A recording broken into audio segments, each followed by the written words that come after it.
যেই কারণে ছাত্রলীগকে নিষিদ্ধ করা যায়, একই কারণে ছাত্রলীগের আব্বা আওয়ামী লীগকে কেন নিষিদ্ধ করা যায় না? ঠিক। সকল ক্ষমতা একজন মানুষকে দিয়ে দেয়া আছে। এখানে ন্যূনতম ডেমোক্রেসির চর্চা নাই। এই সংবিধানটা বাকশালী সংবিধান।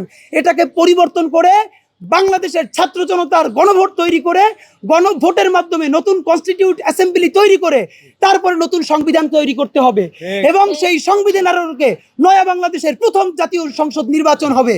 আমাদেরকে বলল সেই সংবিধান নাকি পরিবর্তন করা হলো রাজনৈতিক দলের কাজ, এটা লম্বা সময়, এটা করা যাবে না, আবার সাংবিধানিক তৈরি হবে।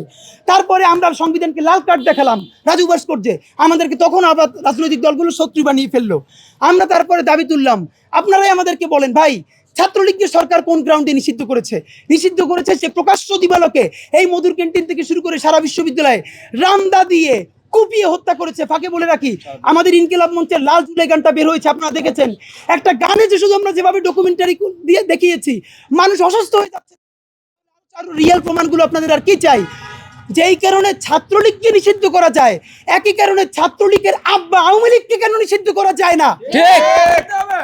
শুধু এই দাবি আমরা করেছিলাম। আমাদেরকে বললো তোমরা বুঝবা না, তোমরা অনেক কিছু বুঝো না। এরপরে এই কথাবার্তা বলে তারা কি করলো, সকল রাজনৈতিক দলগুলো ভোটের রাজনীতিতে ফিরে গেল এবং আওয়ামী লীগের পুনর্বাসন করলো। প্রত্যেকে সকল আওয়ামী লীগের ব্যবসা বাণিজ্যগুলোর মধ্যে ভাগ বসালো, আওয়ামী লীগ থেকে সরাই দিয়া।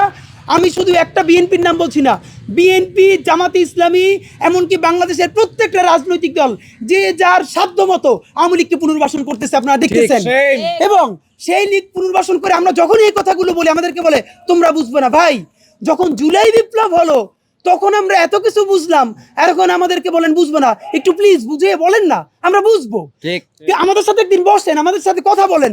রাজনৈতিক দলগুলোর এমন অবস্থা হয়েছে, বিএনপিকে দাওয়াত দিলে আমাদের প্রোগ্রামে আসে না, জামাতকে দাওয়াত দিলে এখন আমাদের সাথে কোনো প্রোগ্রামে আসতে চায় না, কারণ তারা মনে করে আমাদের কোনো কথা তাদের জন্য বিব্রতকর হতে পারে। কেন ভাই, ছাত্র জনতাকে যখন আন্দোলনে ডাকলেন তখন এই চিন্তা করতে পারেন নাই?